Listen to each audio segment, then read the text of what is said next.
After winning the MEAC Tournament, the Howard Bison kick off March Madness with the first game of the tournament tonight versus Wagner. Oh yeah, it's locked on HBCU. Play my music.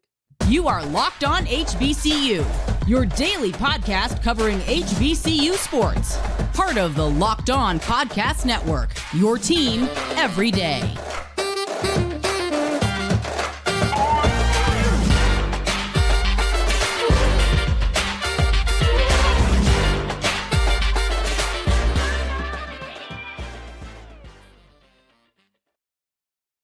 What's going on, family? Welcome back to another episode of the Locked On HBCU podcast, your number one daily one-stop shop for everything HBCU athletics, Monday through Friday. And I am, of course, Darian Gray, a.k.a. the Mouth of the South, Texas Southern alum and former TSU Herald Sports editor and current contributing writer at USA Today's Saints Wire. Thank you for going on this journey with me, making Locked On HBCU your first listen of the day every day. And remember, just because the mic cuts off does not mean that the journey is over. Just means it's time to follow me on Twitter at South Exclusives. Starts with an S and ends with an S. Today's episode is brought to you by FanDuel. Make every moment more when you go to FanDuel.com/locked-on, and new customers join today and you'll get $200 in bonus bets if your first $5 bet wins. So go to FanDuel.com/locked-on and make every moment more. Today's episode is all about the MEAC, so I think it's only appropriate that we finish today's episode with a look at the All MEAC team and superlatives. And one little takeaway that I was going into the tournament, going into the All MEAC teams looking for. Prior to that, we'll look at the MEAC women's basketball finals, because Howard versus Norfolk is what I asked for, and what I asked for did deliver the exact way I expected it to. But we kick off today's episode with a look at the Howard basketball team that won, and that is the Howard men's team, who knocked off Delaware State in the conference finals, and now they go on to dancing because they kick off March Madness. So let's go ahead and get into it. Howard knocked off Delaware State in a very competitive matchup, and they knocked off the 6th seed. Now, right now, it's probably difficult to hold that against them because we know what Delaware State is. But maybe you weren't paying attention to Delaware State during the tournament. Maybe you weren't paying attention to who Delaware State was during the season. And to a degree, even if you were, I understand why you could have been a little bit hesitant to give them much props. I know I was. We'll have a conversation at length about the future direction, because I think that Delaware State is kind of at a crossroad right now, or more so a fork in the road, where they could go either direction. I wouldn't say a crossroad, but a fork in the road. That's where I think that Delaware State is. But we'll talk about them when it's time to talk about Delaware State. Right now, we're going to hone in on Howard. I just don't think it's fair to be like, oh, they knocked off a 6th seed. That wasn't one thing that keeps people from saying that too much. Is Howard also knocked off the 1 seed in a semifinal. So it's kind of difficult to really use that against them. But one thing that's been constant is their ability to score. And that's one thing that Howard did the entire tournament, was have a depth of high scorers, right? You're not going too deep in your rotation a lot of times once you get here. So having 3-4 players who can score in double digits can go far for you. Matter of fact, I think it was either against Delaware State or Norfolk. In one of those games, they had, I think it was Delaware State, where they have 4 players above 15 points, and then the other 2 people who scored 3 and 2 points. So pretty much that's probably 99% of their points came from 4 players. Like that's what you need in moments like this. But instead of just looking at them holistically, let's break it down one by one, because I did pull up the stats, and depth of scoring was a major deal. Of course, in the first game, you had Bryce Harris, who dropped 28. So he dropped nearly 30 points by himself. Now, you don't need 3 other players to drop 12, 16, 19. Like, you don't need that when you have a player who drops 28. But you did have 2 more players who scored in double digits. So you got 3 right there.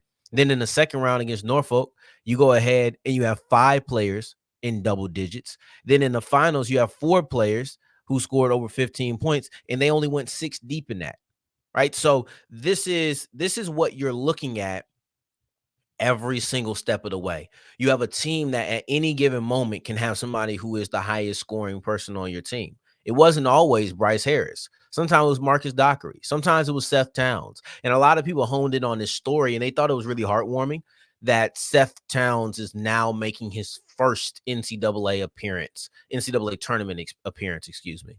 And that's just kind of ironic because we know the story. He's been in college for a long time. He's been a high-level player as well. It'll be interesting to see what comes from this for him. If basketball is in the cards for him, I would love to sit down and talk to him about the journey and talk to him about the next steps he wanted to make. And those things are interesting, and hopefully one day we get the answers to that. But those are the players who can give you buckets. But you also got a couple of players underneath those top 3. In the season, Seth Towns, Dockery, and Bryce Harris all were double-digit average scores, right? Average double-digit points. But this is the second year. Oh, excuse me. But they always have that ability. You know it could be Dockery. You know it can be Towns. You know it could be Harris. It doesn't matter. Going into the game, you're aware of all 3 of those are serious threats that you have to take into account. This is the second year in a row that Howard has gone dancing in the March Madness. Last year, they played Kansas in the first round. They were just a 16 seed. This year, they have to play in the first 4, or as I like to call it, the play-in. To me, it's the play-in game. And it rolls off the tongue way easier. And they play Wagner in this game. And I think that this is going to be an interesting one. They kick off March Madness. It's the first game of the whole 68-team field, trying to build into 64. I hope that they win, obviously. It'll bring more money to the pockets of the MEAC. It'll bring more money to the pockets of each team over the next 5 years if they're able to win. So that's good. But the attention now pivots over to Wagner. And for me, it's no surprise to see them in the first 4. That's what we expected. Once it wasn't Norfolk who won, because Norfolk might have ended up in the first 4. Grambling did. So Norfolk might have as well. But once it wasn't Norfolk State, I already knew whoever won, whether that was Delaware State or Howard, it was going to be a first 4 matchup. And now it's just against Wagner. What really interests me in this game is the battle of the perimeter. Because Howard is a phenomenal 3-point shooting team. They're one of the top 23-point shooting teams in the country. They rank right there at 20th at 37%. That's what they do exceptionally well. And they have Marcus Dockery, who does it better than most, shooting 41% from behind the arc. This is a 3-point shooting team, and they take a lot of them. It's kind of like Howard married Grambling and Texas Southern philosophies. We spoke about this on yesterday's episode. TSU takes a lot of threes. Grambling makes a large percentage of the ones that they take. Howard just married those two. They take a lot and they make a lot, right? So like as a team, they're making 37%. You have a guy like Marcus Dockery who's making 41%, the best in the conference. This is top 20 in the nation as far as a team. But then you have Wagner. And once you have Wagner, they're a team that doesn't allow teams to shoot well. They're 8th in the country in defensive 3-point percentage, allowing only 30%. And that's rounding. It's really like 29 point something, right? 30% from the field allowed, or excuse me, opponents shoot 30% from the field from 3-point. It's a significant drop off. That is the battle because Howard is going to take a lot of threes. Wagner is going to be a good defensive team. It's about whose strength is going to break first. Is Howard going to struggle from 3-point? Maybe get away from it? Are they going to make some? It's really just comes down to Howard shooting, in my opinion. And that's the battle I want to look at the most. Then you look at just the trajectory that these two teams are on, and we'll say that real quick as we wrap up. But you have, also Bryce Harris and Seth Towns both shoot higher than 34%. Just so you know, we're talking about all three of these guys, not just Dockery. It's a team-wide thing, and your 3 biggest scorers all shoot the ball very well. I wanted to make sure I brought that up. But you're looking at Howard, who's won 7 of the last 8. You're looking at Wagner, who beat the 1, 2, and 3 seed in their tournament in order to make it all the way here. These are two teams who are very hot. These are two teams who have had a lot of success recently and have taken down some of the top teams. So I can't wait to see these two teams who are trending upward meet in the first four as a chance to get into the 64 man field. As we push forward, let's get into Howard women's basketball, or excuse me, Norfolk State women's basketball, because they knocked off Howard in the conference finals game with a little bit of controversy that we'll just address very briefly as we continue with Locked On HBCU. Today's episode is brought to you by Nissan. And are you one of those drivers that always wants to push their limits, always wants to see if the biggest adventure is around the corner? If that's the case, then the lineup of Nissan SUVs is perfect for you. These are the people who I want to break down. You have the Yukon Huskies, because they're brought to you by March Madness. And the Yukon Huskies can only be described as an Armada. This top-seeded team is as hardcore as it gets out there, so it's no wonder they've landed a top overall seed in the NCAA Tournament. They're one of the favorites to win it all, despite 4 of the 6 Power 6 conference champions standing in their way in the East region. So take that, Nissan Rogue, that Nissan Pathfinder, or the Nissan Armada, and go find your next big adventure. March is a time for surprises, so surprise yourself by getting yourself one of these Nissan SUVs. Today's episode is also brought to you by the Fire TV, and this is the time. March Madness is here. You go ahead and pull up that beautiful display. All of the layout is beautiful, but you know where you're going. Wherever you watch your games, whether that's on the TNT, TBS app, maybe YouTube TV, whatever it is, you go ahead and check out the first 4. Then you check out the first round, second round, third round, all the way down to the Final 4 and championship game. This is the most wonderful time of the year for a sports fan. I know they say that about December, but when it comes to March, this is when everybody becomes a college basketball fan, and I don't think there's an experience more unique than it.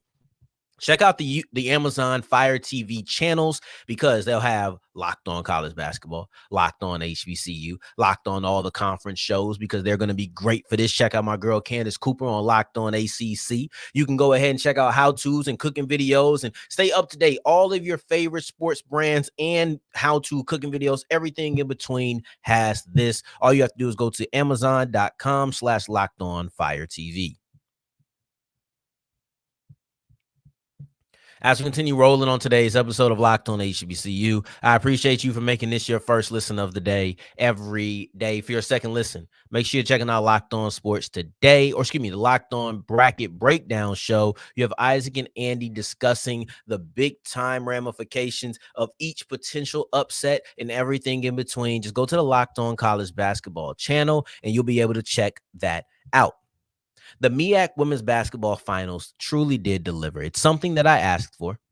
They say ask and you shall receive. Closed mouths don't get fed. All of these things could be true because I asked for this. I wanted to see Norfolk State versus Howard women's basketball for a third time this year. Ask and you shall receive. And it didn't disappoint. This is why I wanted to watch it. I understand that there is some controversy attached to it. I understand that. I don't care to dive into it. I will acknowledge it and keep it pushing. There was a couple of plays where people felt like, Norfolk State was being a little too physical. The reason I don't dive in is because there was still a lot of time left. And there was opportunities. There was opportunities after that, right? And I just don't feel like Howard capitalized on those. Of course, it was made more difficult. It was definitely made more difficult by what many will perceive as a missed call. I think some of them were close. Like, I think that block that Wheeler had was close because I think she hit the ball first. Then she did catch a little bit of the body, but I thought she did hit the ball first. They were just close calls. They were bang calls. You probably would have liked to get one of them. You missing both of them looks bad, but it is what it is. That's how I felt. That's how when I looked at it, I was like, you know what? They could have called that. But specifically the second one, they could have called that. But I'm not mad that they didn't. Like, that's just how I felt. I wasn't upset about it. Maybe because I wasn't attached. Maybe because I'm not a huge basketball head. I was just like, okay, they didn't call it. It is what it is. But this was a great game. And I won't let the great game be kind of sullied by what happened at the end. I'm just not going to let that happen. So let's get into the actual game. Kiera Wheeler and Diamond Johnson are such an interesting duo because they're both dynamic players. Player of the year, newcomer of the year. And they both could have been player of the year. Like, I think that Diamond Johnson played well enough to where she could have been the player of the year, but she wasn't. She missed the beginning of the season. All of those things play a part. Diamond Johnson, however, has not had great success against Howard. I don't know what it is, but she doesn't play that great against Howard. The numbers aren't there. The assists aren't there. It's just not a great game. She did get 4 steals in the game, but Howard is the only school in the MEAC that she hasn't scored 20 points against. The only one. She didn't score 20 points in every single game, but in the ones where she didn't, she came back and she scored 20 points the next game, or she scored 20 points the first time and didn't the second. But every team in the conference, she has dropped a 20-piece on. She's played Howard 3 times, and the highest she's ever scored is 16. Whatever the blueprint is to stop Diamond Johnson, it worked. She shot 25% from the field, 2 of 7 from 3-point. I don't know what the recipe is. I don't know what the recipe is. But what I do know is that it's great to have a running mate, to have a fellow star, to have a Batman, Superman situation where when Diamond Johnson isn't on her game, Kiera Wheeler 9 times out of 10 is. It's not many points. It's not many games where neither one of them has scored 20 points. That's just that doesn't happen a lot in this season. In this game, Johnson scored 12. Wheeler hit 20 on the dot. And this was coming off of a 30-point game for Johnson. So it's just a good game plan. That's just not the team for her to go against. And I thought that she caught fire for a little bit, like a couple shots in a row, and then she tried to push a couple of threes and it was momentary. But Wheeler, I thought that they did I thought Howard, statistically, it might not show, but I thought that Howard did a better job on Kiera Wheeler this time than they did the game prior, which was pretty late in the season, right? I thought that, or the last game of the season finale, I thought that they did a better job. Wheeler did score more points because she was more aggressive. She ended up shooting 9 of 21 from the field instead of 5 of 12. They're very similar. Very similar. 9 of 21 is a little bit better, but they're both slightly under 21%. You looking at 9 of 21, or was it 22? I don't know, but it was very close. I'm not gonna do the math right now, but it was a close game. It was a very close game that came down to the wire. It came down to some big time non-calls. I'll be honest with you. It came down to a lot of aggression. This was very tense, and I think that's why things weren't being called, because it was a more physical game. And Wheeler kind of showed that because she scored 20 points, but she also had 15 rebounds, a big-time double-double in this game. You're looking at Wheeler, who had 7 boards on the offensive side, which was indicative of a big difference between each team. Howard had 10 rebounds, offensive rebounds, had 10 offensive rebounds. Norfolk State had 23. It's a drastically different, like, efficiency there. And you look at the second chance points. Howard had 8. Norfolk State had 19. These things come into play multiple times, getting offensive rebounds. And how do they clinch the game? They clinch the game with an offensive rebound off of a missed free throw, because it looked like things were, it felt like they were struggling to put it away. They kept getting to the free throw line, but they would miss one, make one. So when you miss that last one and you get that rebound, now it's like, we can breathe. It's over. But this is a really good game. You got the 15 seed. That's not a surprise to me. That's what I expected. I think I came on here and I said I think they could be a 15. I've said that at least since prior to the Howard season finale. I expected them to be a 15. I thought that whoever came out the MEAC on the men's side to be a first 4. So that's pretty much what we expected. Same with Grambling, even though I thought they had a chance to be a 16 seed. And then Jackson State, they ended up getting 14, which is kind of what I expected. I didn't think they were going to go any higher than that. But yeah, this was a great game. Let's push forward and look at the men's All MEAC team and then also MEAC superlatives as we continue with Locked On HBCU. Today's episode is brought to you by FanDuel, and FanDuel is the official sports book of the Locked On Podcast Network. Now, it is March Madness, which means we're always cutting them down. Cutting down the nets at the end of March, but here's the other thing. you don't have to worry about your bracket being busted at FanDuel, because as soon as you lose the first matchup, they'll let you put some money down on the next one. As soon as your favorite falls out, maybe you bet on an upset and it didn't hit. That's cool. Just bet on the next upset. We not worried about perfection. We worried about next game. It's about the amount of games. It's not about being perfect with it. All you have to do is go to FanDuel.com/locked-on. If you're new to FanDuel, just joining, make sure you put down a $5 winning bet and you'll get $200 back in bonus bets. It was $150, but March is a time for giving. Easter is on the way. We feeling good this month. Just go ahead and put down some money at FanDuel.com/locked-on. Make every moment more. As we're wrapping up today's episode of Locked On HBCU, I appreciate you for making this your first listen of the day, every day, making it all the way to segment 3, and I thank you 2 times for that. Thank you. Thank you. As we look at our All MEAC teams, I want to first start off with the superlatives, acknowledge the best players in each of their roles. You had Jamari Thomas out of Norfolk State, who was the player of the year and the newcomer of the year. And Norfolk State just gets these guys. For whatever reason, this is the 3rd year in a row that a Norfolk State player has won this award. Last year and the year prior was Joe Bryant. So he won back-to-back. Jamari Thomas is just a junior. He could come in and he could win it back-to-back. Like these are the things that we're looking at where we could potentially have 4 years in a row. Because Jamari Thomas has the attitude. He has the mindset to take over. We've seen it. I've seen it in multiple games. Specifically, I think it was the North Carolina Central game was where I really saw it. This is not just a guy. This is a guy. Like, this is one of the better players that you'll see, and I like his attitude towards the moment, not just the game, but the moment. Led the conference in points, second in assists and steals. So you have all of those things, right? Defensive player of the year, you have Troy Hupstead out of Maryland Eastern Shore. First player from the Hawks to get any kind of award like this, a superlative, since 2015. He had 7 double-doubles. You had a player who was in the top 10 in 4 major categories. A presence in the paint, right? Had a decent amount of blocks on the season. This is a player who has earned his ability while also being kind of a rim protector guy, or earned his title while being a rim protector guy.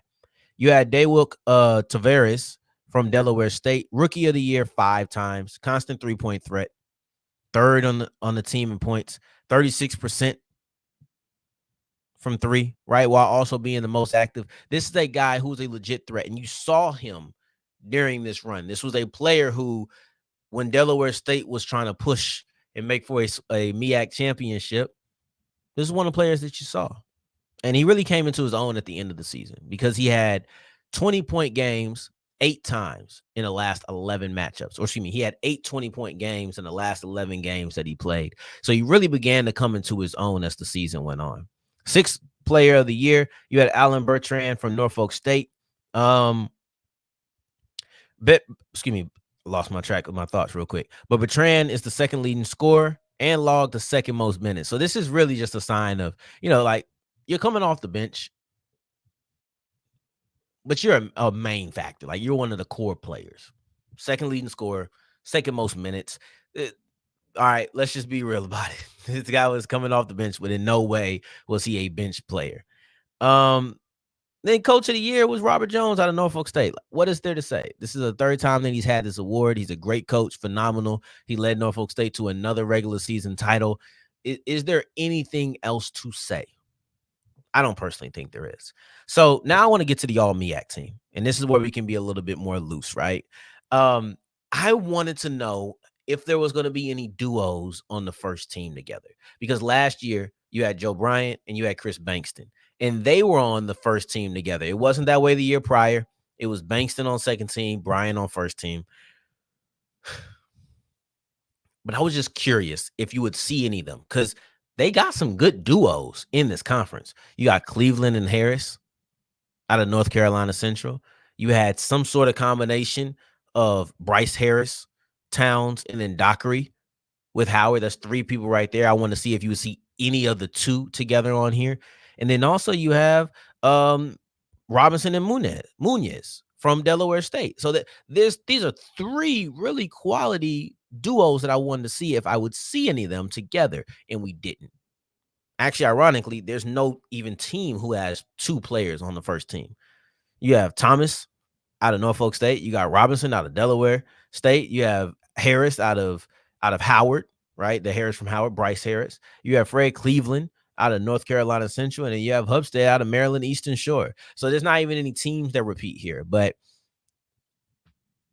to be fair, where you have Thomas, or excuse me, you don't have Thomas and nobody else, but you have Robinson, and then you also have Munoz, who's on the second team.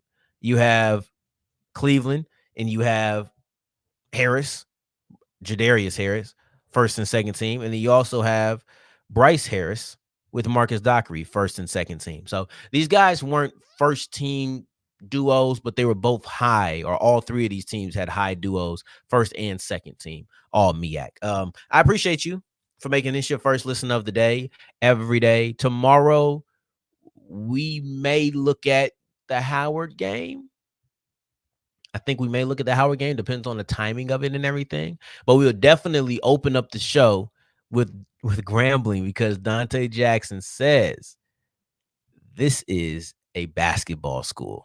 Let's unpack that on tomorrow's episode. Until then, I appreciate you for making this your first listen of the day every day. Until next time that we hear each other, family, take care. Stay blessed. Peace.